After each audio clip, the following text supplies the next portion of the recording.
Ela está tão próxima e, no entanto, tão longe. Durante milênios, sua presença trouxe conforto aos homens. Foi um farol para os viajantes noturnos, um marco temporal para os lavradores e uma referência para os marinheiros. Em algumas culturas, chegou a ser um deus. É o único corpo celeste já visitado por seres humanos. E hoje a NASA planeja instalar uma base permanente lá. Mas como ela surgiu? Como foi o nascimento da Lua? A resposta é mais espantosa e espetacular do que a maioria dos terráqueos imagina.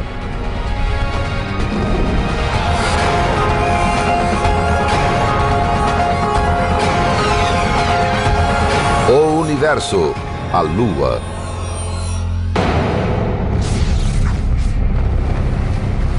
Segundo a última contagem, mais de 150 luas povoam o sistema solar.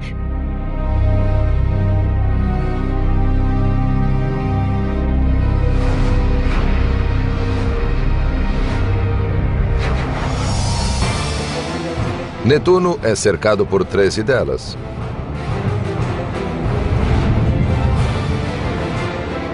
Saturno tem 48.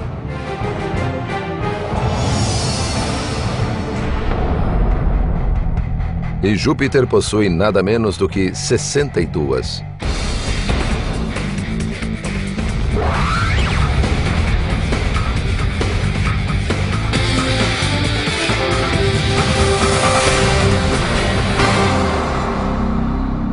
A Terra tem apenas uma lua.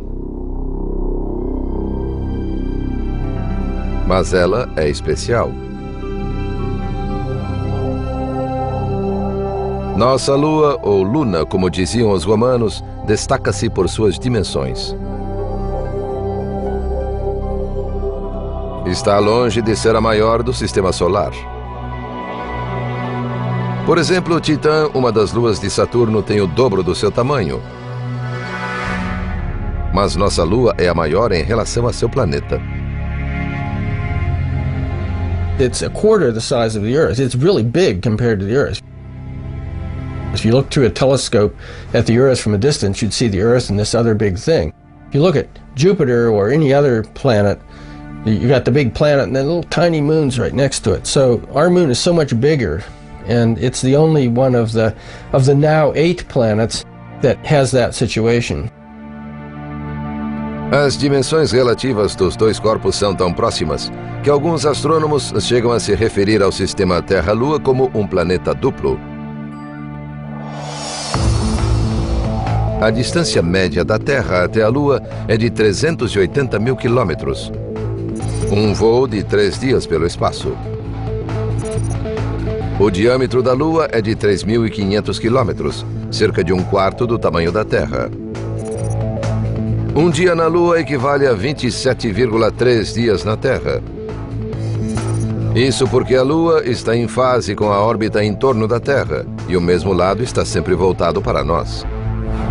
Assim, a Lua completa uma órbita em torno da Terra ao mesmo tempo em que conclui seu período rotacional, como crianças brincando de ciranda, de mãos dadas em um círculo, sempre viradas para dentro.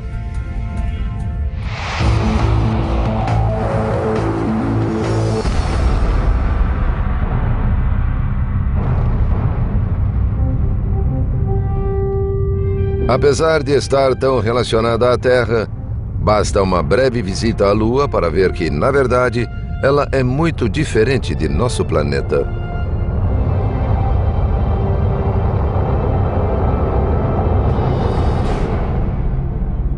E é um lugar extremamente perigoso.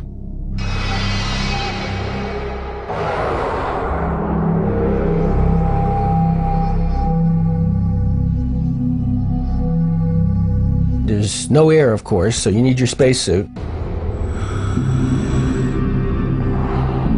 A Lua não possui atmosfera. Não há nada para transmitir as ondas sonoras. Se alguém tentasse conversar na Lua com um amigo, ele não ouviria, a não ser por rádio. 5, I was strolling on the moon one day in a merry, merry month of December. Como não há atmosfera, tampouco há moléculas de ar para difundir a luz do Sol. Portanto, o céu é sempre escuro.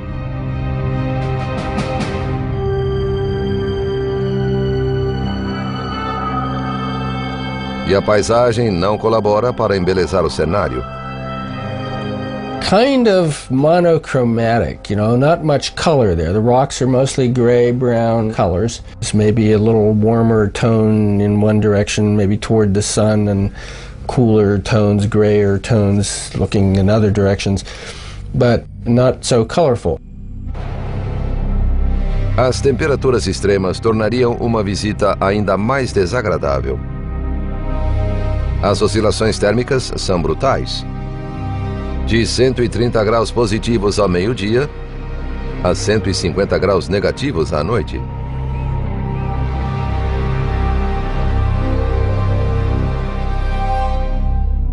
Até a gravidade baixa da Lua, 1/6 da gravidade da Terra, pode ser um perigo para o turista. Um fato de que os astronautas da Apollo não se esqueceram durante as caminhadas na Lua. But they realized that beyond the thickness of their visor in their spacesuit was death. Should they do something and fall into a rock and lose their footing and fall and hit an outcrop, this visor could be cracked, exposed to the lunar vacuum. We would have had a serious situation on our hands.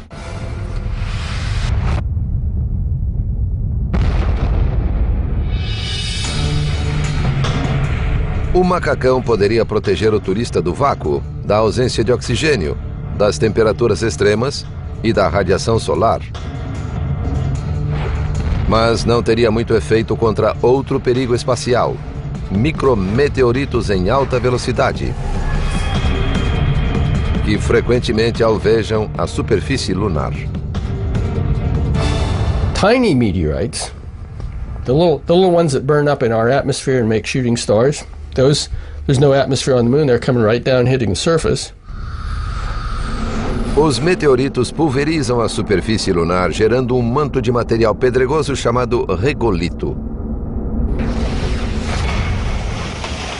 A doutora Amanda Hendricks estuda a Lua no laboratório de propulsão a jato da NASA. This plant here is kind of a regolith factory. It's ground up rock is what it is. The timescales at this gravel mill are a lot faster. Here, it's made in less than an hour. But on the moon, it is the result of more than 4 billion years of bombardment by meteoroids and micrometeoroids raining in on the surface and breaking up the rock. Tal como o produto dessa fábrica de cascalho, o regolito lunar tem vários tamanhos. De pedras grandes a um pó fino. This very fine dust is familiar to us from Apollo images that were seen of astronauts' footprints in the dust. It's very fine, and so fine, in fact, that the astronauts had problems with it sticking to their spacesuits, getting into the equipment, and it can end up causing a bit of a problem. Meteoritos grandes também já atingiram a Lua no passado. Na verdade, esses impactos violentos são responsáveis pelas regiões escuras e circulares na superfície lunar. As formas que muitos acham parecidas com olhos, nariz e boca de um rosto humano. A ilusão conhecida como o homem na Lua.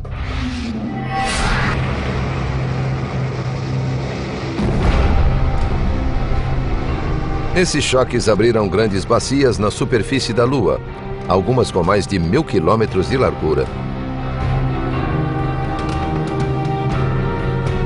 Uma lava escura emergiu nesses pontos de impacto e inundou as bacias.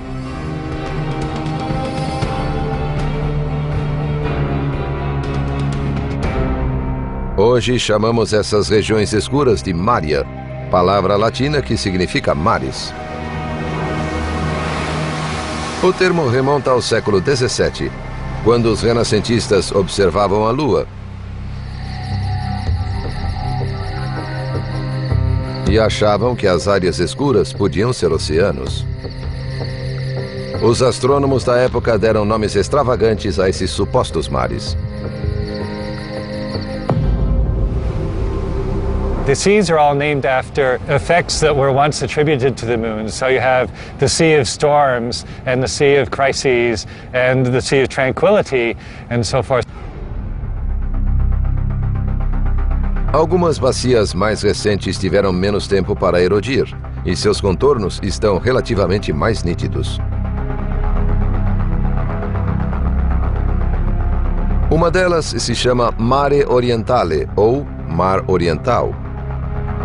Tem cerca de 1.000 quilômetros de extensão e o impacto que a criou foi tão direto e violento que o resultado parece o centro de um alvo.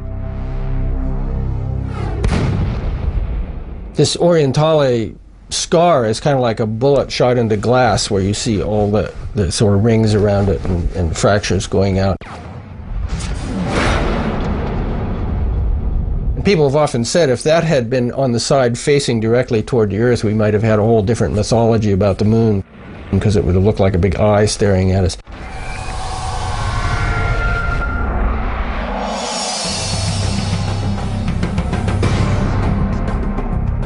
Três círculos concêntricos de montanhas cercam a Mare Orientale.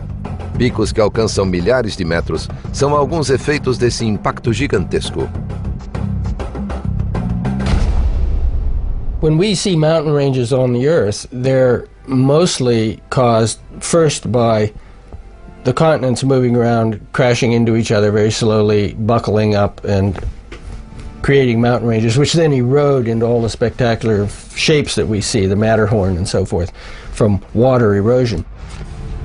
Na Lua, não há placas tectônicas continentais. A superfície é estática. Yet you still have mountains on the Moon. And the reason is that those big impact basins, that's a big explosion, excavates a pit, throws material up on the outside, so you have these rings of mountains, arcs of mountains that surround the impact sites. But they're impact features, again, they're caused by the external forces, not the internal forces. Outra cratera notável, muito menor do que a Mare Orientale, mas igualmente espetacular, é a Tycho. Nome de um destacado astrônomo dinamarquês do século XVII. Está localizada no quadrante sudoeste do lado próximo da Lua.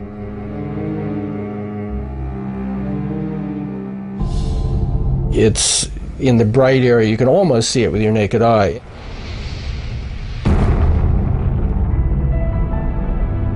And when that explosion happened, as with many other craters, it shot out jets of bright powdery dust. So there are these rays that go out from it, and it's very striking. Os raios de material ejetado se estendem por 1.500 quilômetros a partir do local do impacto. Uma montanha de escombros também se eleva do centro da cratera, resultado do recuo do asteroide. Parte do material altamente comprimido no centro da cratera jorra para fora, depois que o corpo celeste ricocheteia ou se desintegra. Mas muito antes que os contornos específicos da Lua pudessem ser discernidos através de telescópios sofisticados e viagens espaciais, a observação cuidadosa do aspecto e do comportamento da Lua era vital para os habitantes da Terra.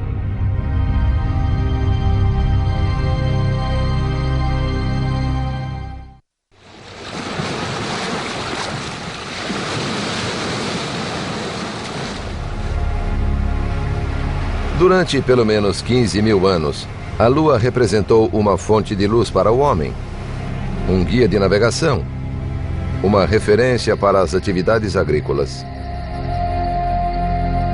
e, acima de tudo, um prático relógio. Na antiguidade, contar o tempo não era tarefa simples. Havia apenas duas escolhas: observar o movimento do Sol ou da Lua. If you think about trying to keep track of dates, if you use a solar calendar like we do nowadays, there are 365 days in a year, and that's an awful lot of days to keep track of. And it's not something that the ordinary person can do very well. Compare that with a lunar calendar. Everybody can tell when the full moon is, when the new moon is. You don't see the moon at new moon. You see it, it's big and round at full moon, so it's easy to tell. There are only 28 to 29 days in a lunar cycle, so it's easy to count them. And so most societies actually start out with a lunar calendar. Os primeiros observadores da Lua também notaram que nosso vizinho celeste exerce um efeito físico sobre a Terra. A Lua controla as marés dos oceanos.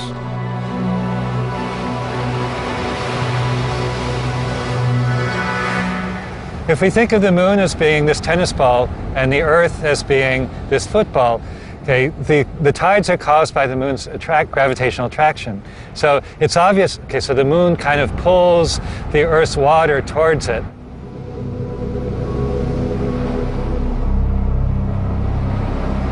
And so this creates a slight bulge in the direction of the moon. What's less obvious is there's also a bulge in the direction away from the moon. So there is in fact 2 high tides every day.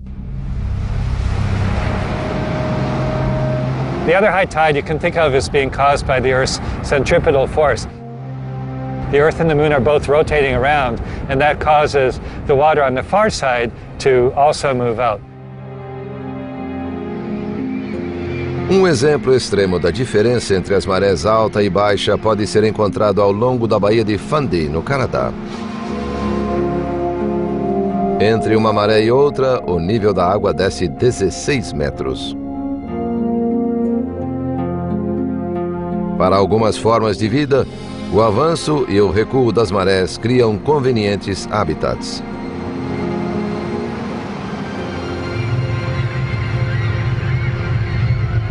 Mas outro efeito gravitacional da Lua sobre nosso planeta é diretamente responsável por nada menos que a continuação da própria vida na Terra.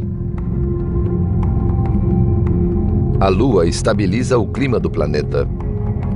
O efeito gravitacional da Lua mantém constante a inclinação do eixo rotacional da Terra. É essa inclinação que conserva o ciclo das estações, enquanto a Terra orbita ao redor do Sol. If we didn't have the moon, or if we had a much smaller moon, for example, then you can mathematically show that the tilt of our North Pole would vary widely, with that angle going from, say, 0 to 90 degrees. Currently it's 23.5 degrees. And it would actually vary chaotically. And so the moon has played an important role in the stability of our axis of rotation of our planet, and therefore in our climate.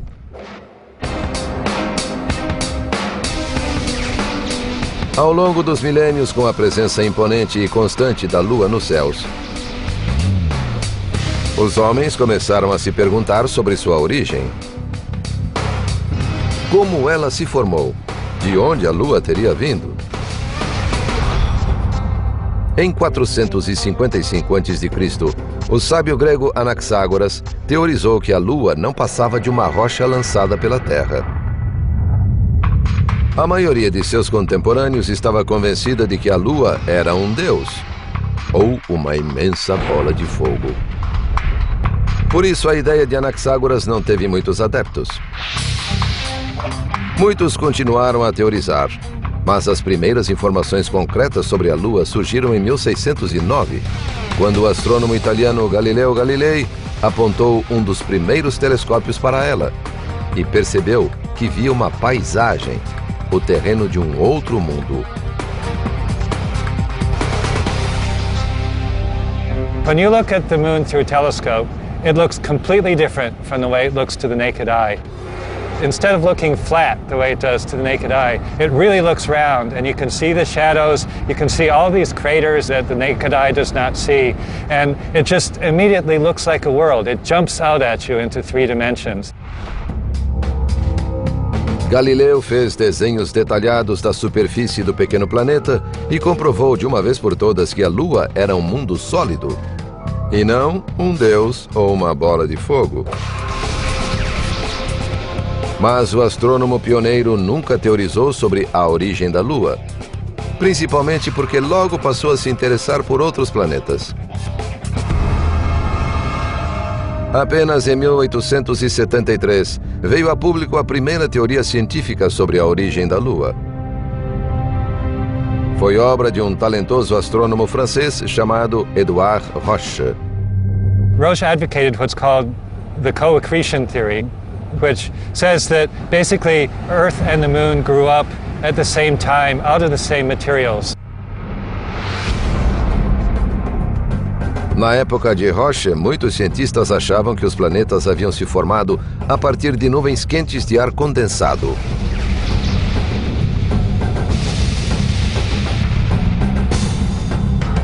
It gradually contracted and cooled, and as it contracted, it would separate out rings of gas. So you'd have a ring of gas here, a ring here, and so forth. And these rings of gas would then eventually coalesce and form the planets. Roche saw the Earth and the Moon as a solar system in miniature. His idea was that the Earth starts out as a ball of gas and then cools and contracts and sheds a ring of gas that then itself coalesces and forms the Moon.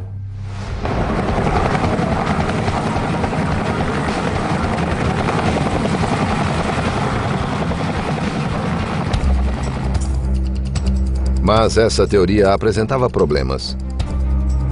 Para começar, a Lua tem um conteúdo de ferro bem menor do que o da Terra.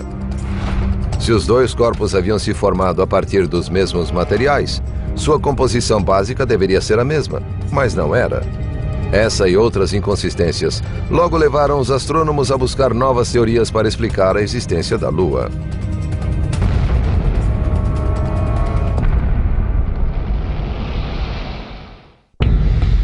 No último terço do século XIX, teorias avançadas sobre a origem da Lua começaram a surgir.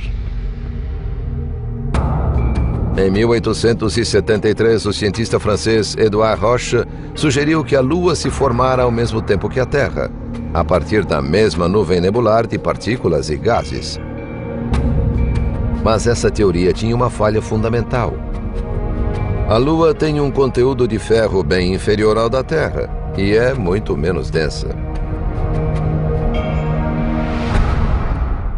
The big thing to remember about the Moon and its composition is that it doesn't have any iron core like the Earth does.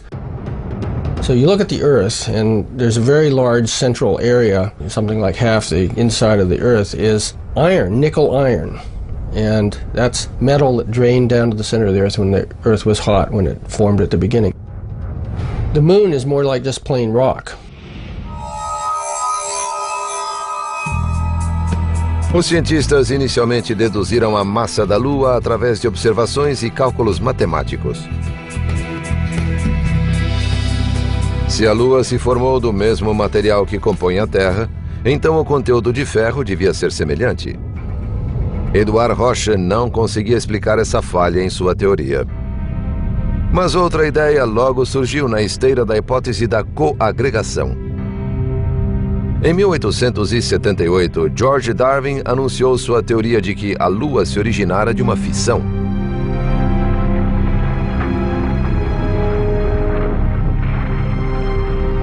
Essa ideia recebeu algum crédito, em parte porque ele tinha um pai célebre, Charles Darwin, autor da Origem das Espécies. George Darwin saiu da sombra do pai e se tornou o principal especialista inglês em marés.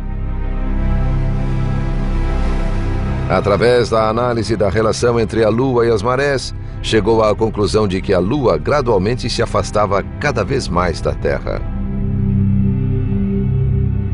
It wasn't proved until 95 years later, when astronauts landed on the Moon. They put little mirrors on the Moon. And you can shine a laser at the Moon, and the laser will bounce off the mirror, come back, and you can actually measure the exact distance between the Earth and the Moon. And and the rate at which the distance is increasing is 3.8 centimeters per year. 3,8 centímetros equivale a 1,5 polegadas. If you made a movie, extreme time-lapse, you would see the moon moving away from Earth gradually. That's what we see nowadays.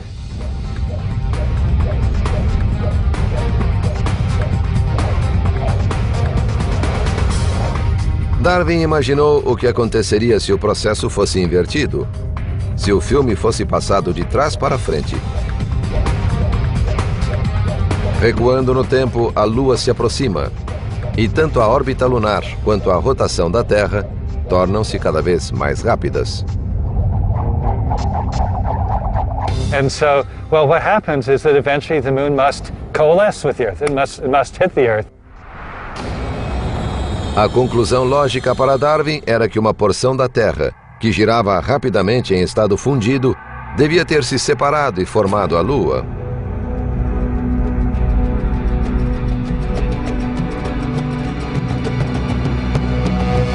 Ele imediatamente começou a fazer cálculos matemáticos para inverter a trajetória da Lua até alcançar a Terra. Frustratingly, he reaches a point where it gets almost to Earth, and then he couldn't work it out any farther. The mathematics doesn't let you go any farther. What you get to is a point where the moon is whipping around the Earth at a rate of 5 revolutions a day, or 6 revolutions a day. So it's just zooming around the Earth, okay? And it's about 5,000 miles away from the Earth. Mas os cálculos matemáticos não permitiram que os dois corpos entrassem em contato. Essa teoria foi debatida durante décadas, mas os cientistas acabaram por concluir que os movimentos relativos da Terra e da Lua não haviam resultado de uma fissão. A Terra precisaria ter girado rápido demais para explicar a sua atual velocidade de rotação.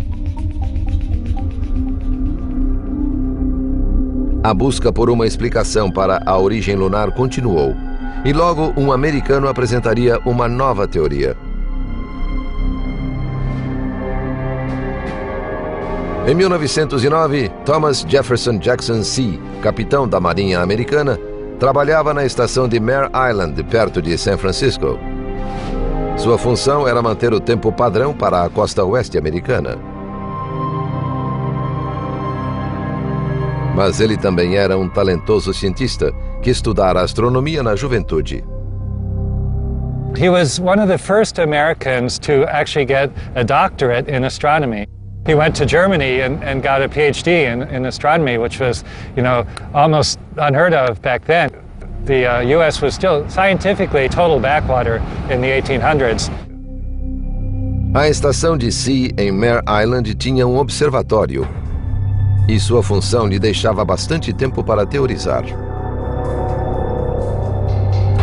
Ele analisara a teoria da coagregação e a da fissão, relativas à origem da Lua, e não ficara convencido. Aos poucos, chegou a uma ideia completamente diferente, que veio a se chamar Teoria da Captura. Segundo ele, a Lua se formara em outra parte do Sistema Solar. Orbitara o Sol como todos os outros planetas. Mas em algum momento aproximara-se demais da Terra e fora capturada pela gravidade do planeta. His idea was that there's something that he called the resisting medium in outer space, which we know is not there now. See nunca explicou de modo adequado o que seria o meio resistente. Cogitava que podiam ser pequenas partículas de matéria, mas tinha certeza de que não existiam mais. His idea is that for the Earth to capture the moon would have to come in from far away, and then it would hit this resisting medium and slow down, and then gradually get captured into an orbit. Maybe not at once, might take a little while, but gradually it'd be captured into Earth's orbit. It's a little bit like a bungee jumper jumping off a bridge. They'd go down, come back up, not quite as far, go down, come back up.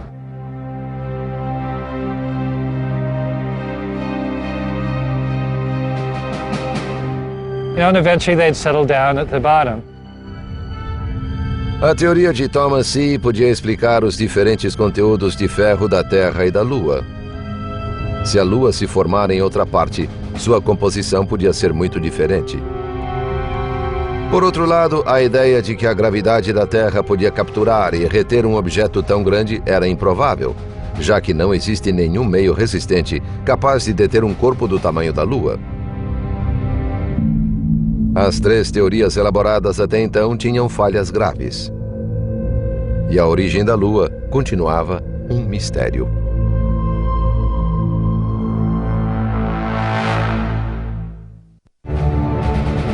Em 20 de julho de 1969, astronautas americanos pisaram na superfície da Lua pela primeira vez. It's one small step for man, one giant leap for mankind. Pousaram o módulo lunar na planície de lava endurecida chamada Mar da Tranquilidade. Buzz Aldrin, piloto da missão, descreveu a paisagem como uma magnífica desolação. Beautiful view. Isn't that something? Magnificent sight out here. Os astronautas voltaram com 20 quilos de pedras e regolito, o solo solto lunar.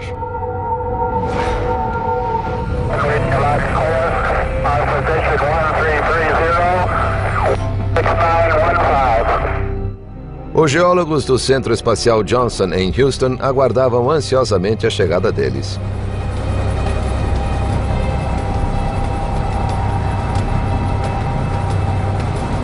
The excitement when samples first came back was just electric. I mean, it was just incredible. Nobody really knew quite what to expect.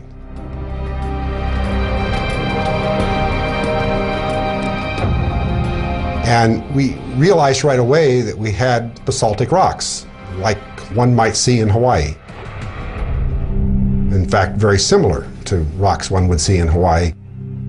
Os geólogos da NASA ficaram intrigados ao encontrar não apenas basalto, mas pedras de outro tipo chamadas brétias, que se formam durante impactos de asteroides.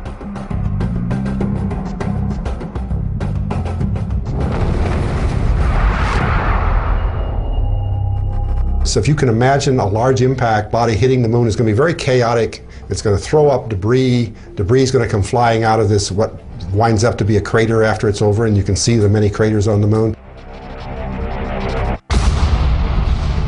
This debris gets all jumbled up and lands on the ground around the crater, and then it gets compacted with the heat generated by the crater and gets turned into rocks that look very chaotic. You see all sorts of pieces in the rock of different sizes, different shapes, all pieces of the rock that were in the area that the impacting body impacted. We had just not seen anything like this on Earth. As pedras lunares começaram a desvendar uma história fascinante. As amostras de pedras e solo continham partículas que indicavam que a Lua fora coberta por um profundo oceano de lava depois de sua formação. Essa ideia foi reforçada quando descobriu-se que as pedras não continham o que os cientistas chamam de elementos voláteis. Volatile elements are those that can evaporate easily and therefore be lost when you heat up a rock. And some examples of volatile elements include water or potassium, for example. And if you compare the bulk Earth rocks to lunar rocks, you find that the lunar rocks are extremely parched. It's as if they've been heated and they've lost a lot of their volatile elements. Mas além desses nítidos contrastes, as pedras lunares também revelaram pelo menos uma espantosa semelhança entre a superfície da Lua e da Terra. The isotopes of individual elements, like oxygen in particular, you have different forms of oxygen. The moon had exactly the same ratios of different forms as the Earth did.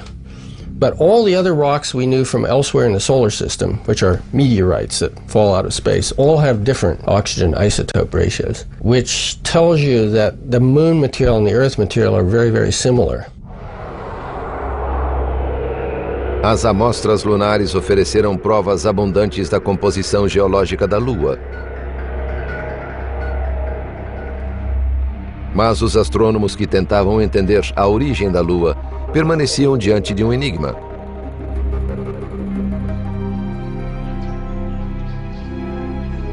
Para William Hartmann, do Instituto de Ciência Planetária de Tucson, no Arizona, as informações contidas nas pedras lunares legitimavam hipóteses que ele estudava havia quase uma década. Hoje, um eminente astrólogo e pintor de imagens espaciais. No início dos anos 60, Hartmann fazia pós-graduação na Universidade do Arizona e participava de um projeto para mapear crateras na Lua, desde as enormes bacias ou mares até as que mal eram visíveis. We realized during this mapping in the 60s that the big basins are actually impact features. Very large asteroids hit the moon and made these huge explosions. Some of those are 600 miles across. How big an object does it take to do that? Something like 100 miles across. So we had large objects running around in the inner solar system as the Earth was forming, and they were crashing into planets. Para Hartmann, a ideia de que asteroides com 150 quilômetros de extensão atingiam planetas suscitava questões. Então, objetos do tamanho de planetas colidiram no passado? E como isso se relacionava com a formação da Lua? Em 1972, Hartmann e o astrônomo Don Davis criaram um programa de computador com o objetivo de verificar essas ideias. O programa simulava o processo de agregação no início do Sistema Solar. Eles queriam saber se outros corpos planetários se formaram perto da Terra e se chocaram contra ela. The idea was, if there was some other body there and it finally crashes into the Earth, blows off all this crustal material from the Earth, as well as from the impactor itself, maybe the moon could form out of that. De fato, a simulação mostrou que um segundo planeta do tamanho de Marte podia ter se formado na zona de agregação da Terra. Não era a Lua, pois ele se formara a partir dos mesmos elementos que a Terra e devia ter o mesmo núcleo de ferro e a alta densidade da Terra. A Lua, é claro, não tem. Com essas evidências, Hartmann formulou uma quarta hipótese, a chamada Teoria do Impacto Gigante.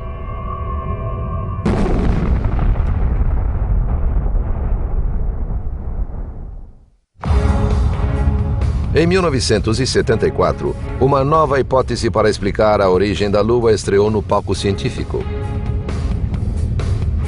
Seus proponentes a chamaram de Teoria do Impacto Gigante. The basic idea is that about 4.5 billion years ago, Earth collided with an object roughly the size of the current planet Mars. It's a very large collision, and it started the Earth spinning. It's what gave us our current 24-hour day, we believe. And this collision was so massive that it launched material into orbit around the Earth, and it's from that material that we believe the moon later coalesced.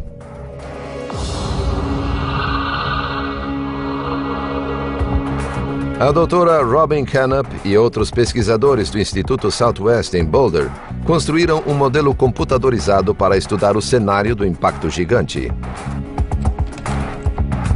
It divides up the Earth and this colliding rogue protoplanet into many different particles, and then the evolution of each particle is tracked through the course of the impact. A simulação apresenta o impacto de cima para baixo. The Earth was probably partly molten even before this impact. So initially, the impactor came in from this direction. It hit the Earth with an off-center collision.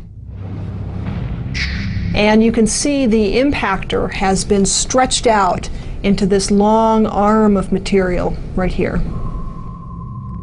Os cientistas acreditam que as camadas superiores da Terra se fundiram completamente após o impacto. The collision starts the Earth rotating. And you can also see that the collision has substantially distorted the shape of the Earth itself. After a couple hours, we see that this arm of impactor material has coalesced gravitationally into two large clumps. The inner clump of the impactor material is actually composed overwhelmingly of the impactor's core, so that when this inner clump recollides with the Earth, which happens right there, the vast majority of the iron that came in with the impactor is actually accumulated by the Earth.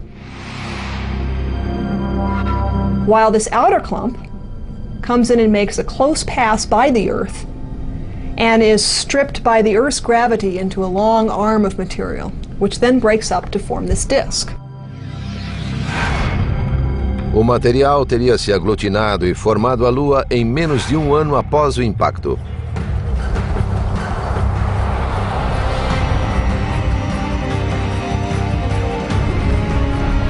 Hoje não há sinal do impacto na Terra, porque na época nosso planeta tinha apenas 90% de seu tamanho atual. Os 10% restantes se formaram a partir de impactos posteriores e bem menores. Além disso, a gravidade da Terra também modificou sua forma. Within a day after the impact, the Earth had reassumed a basically spherical shape, and any depression that the impact caused would have been smoothed over. O criador da teoria do impacto gigante, Bill Hartmann, apresentou sua hipótese em uma conferência científica em 1974. Mas não recebeu muito crédito durante quase uma década. O interesse pela Lua diminuiu nitidamente depois do fim das missões Apollo.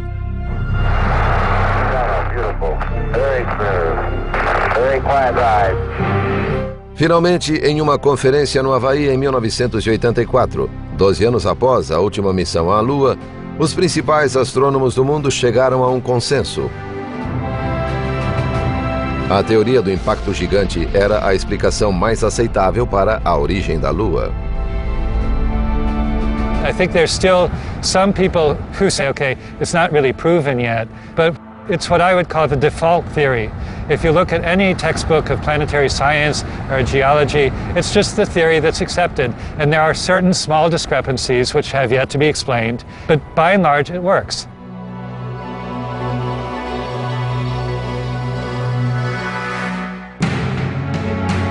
Ainda que haja uma teoria consensual de como a Lua surgiu, os cientistas continuam estudando nosso vizinho cósmico mais próximo. De fato, há pouco tempo surgiram rumores da NASA e da Casa Branca de uma volta à Lua para estabelecer um posto permanente.